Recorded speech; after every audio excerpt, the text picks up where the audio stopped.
Ya, Assalamualaikum semuanya. Saya Rizky dari TI 2020B akan memberikan lanjutan tentang routing statik, yaitu routing statik 2.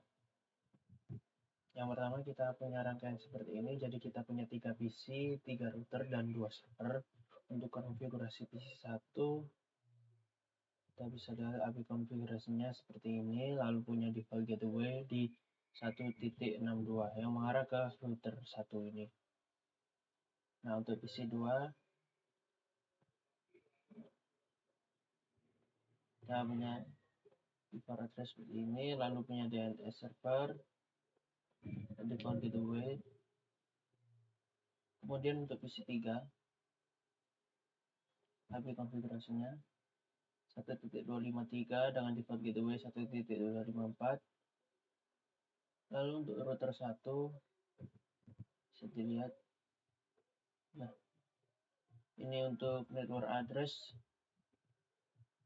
yang mengarah ke router 3 dan router 2. Lalu untuk hubungan flash Ethernet ini yang dari PC 1 kita pakai IPv4 address 1.62 sesuai yang tertera di PC 1. Lalu untuk flash Ethernet 2 kita pakai 1.126 seperti yang sudah dimasukkan di PC 2. Oke. Lalu kita beralih ke PC 3 yang punya seperti yang tadi sudah dilihat. Lalu untuk routernya, nah karena ini kan kalau menghubungkan ke PC kita pakai flash Ethernet 0 seperti ini, yang sudah tertera juga di PC 3 sama 1.254.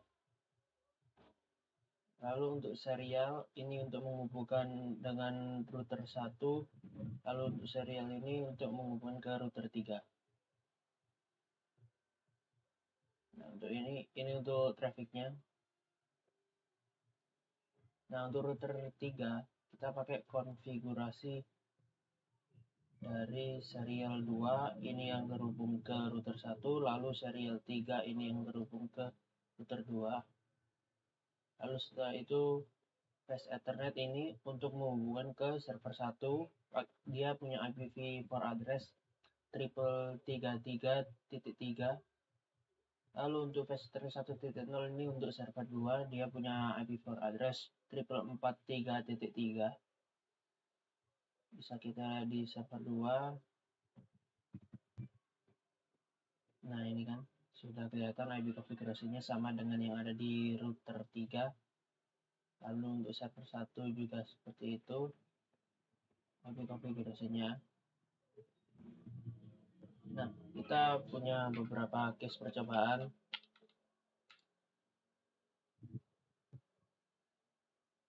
Kita tunggu dulu base.exe loader. Oke, sudah bisa kita lihat di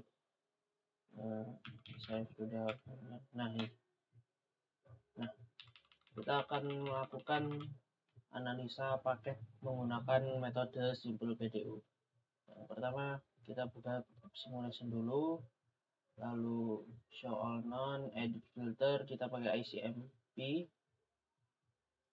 Oke, kita pakai dari PC 1 ke PC 2.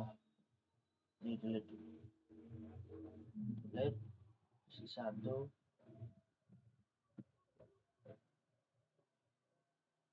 ke PC 2. PC 1 nanti akan ke router, lalu nah karena ini kan tidak dikenali, karena ini akan mencari tabel ARP-nya. Dia akan gagal. Reset simulation, lalu ini new DPC.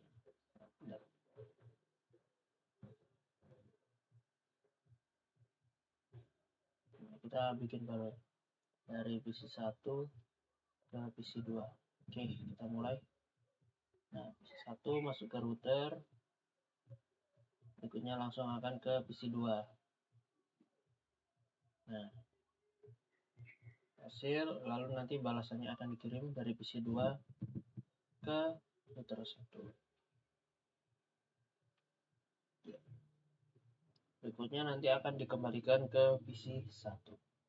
Nah, pesan berhasil dibalas kembali.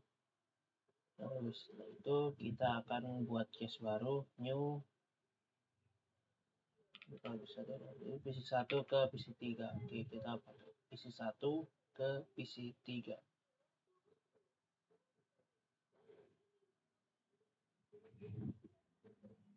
Ini akan masuk ke router 1, lalu akan dialihkan ke router 2. Setelah itu akan masuk ke PC3. Nah, dari PC3 nanti akan kembali ke router 2 untuk mengirim balasan, lalu ke router 1 dan dikembalikan ke PC1. Bisa kita lihat ini tipenya ICMP untuk faktornya. Oke, udah berhasil ya. Kita buat case baru tadi. Ada PC1 ke PC3, sekarang PC1 ke server 1. Dan PC1 dari sini akan ke server 1. Kita lihat jalurnya. Dia akan pergi ke router 1, melalui fast Ethernet, lalu akan melalui kabel serial ke router 3. Setelah sampai di router 3 sesuai dengan IP address yang sudah di set, dia akan pergi ke server 1 melalui fast Ethernet.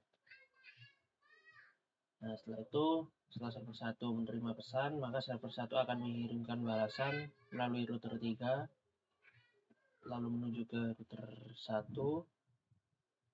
Setelah itu, dia akan masuk kembali ke PC1. Nah, berhasil ya. Sekarang kita coba case berikutnya, PC1 ke server 2. Nah, PC1 ke server 2. Ini dari PC1 akan masuk ke router 1, lalu akan masuk ke router 3, lalu akan menuju ke server 2, ke tempat tujuannya. Setelah itu akan dikembalikan pesan dari server 2, lalu ke router 3, lalu ke router 1, kemudian akan kembali ke PC1. Nah, berhasil ya, berhasil diterima. Tadi server 2, sekarang PC3 ke PC1, kita buat case baru, new PC3 ke PC1. Coba jalankan. PC3 akan masuk ke router 2, lalu akan ke router 1, kemudian akan ke PC1. Setelah diterima akan diberikan balasan kembali.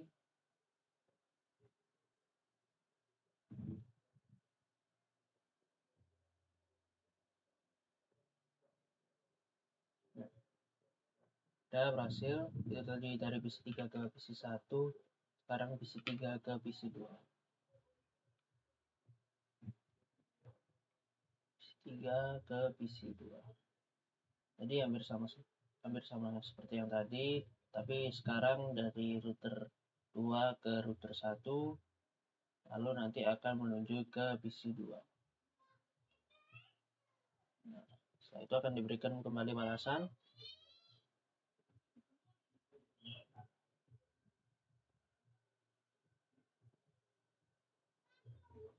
Nah, berhasil ya. Tadi dari PC3 ke PC2, sekarang PC3 ke server 1.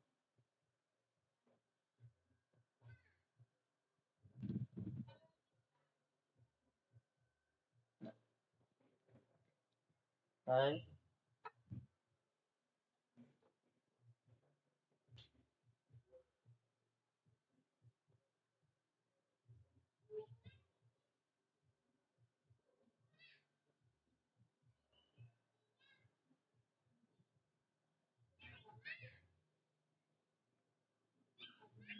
Oke, untuk case ini berhasil dari PC3 ke server 1. Sekarang PC3 ke server 2 kita case.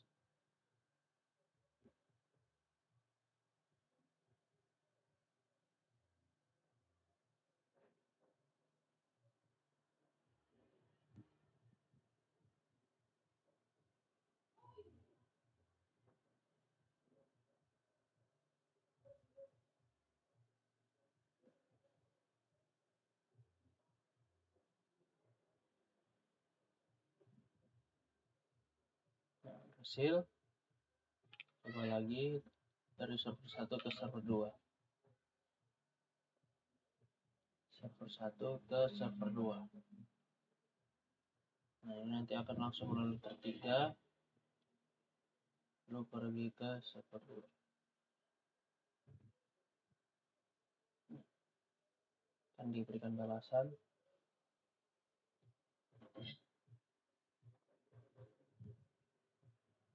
Nah, berhasil ya. Itu ke server 2, sekarang server 1 ke PC 1. 1 ke PC 1.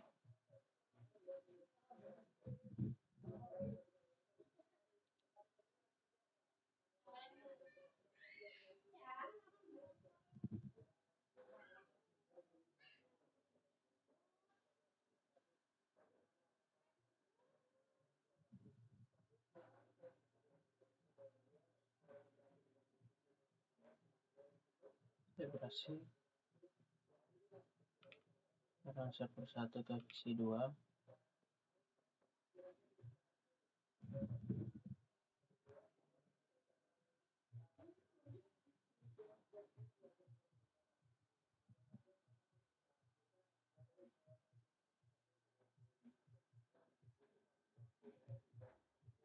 Nah, masuk ke PC 2, dikembalikan.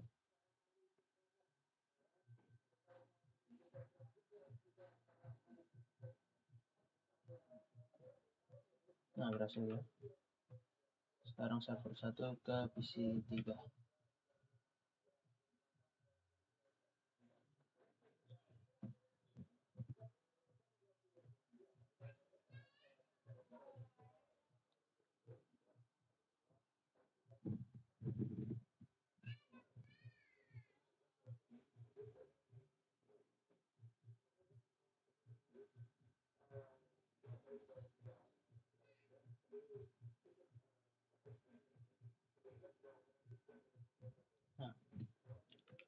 Nah, berhasil ya, semua simulasi sudah dilakukan.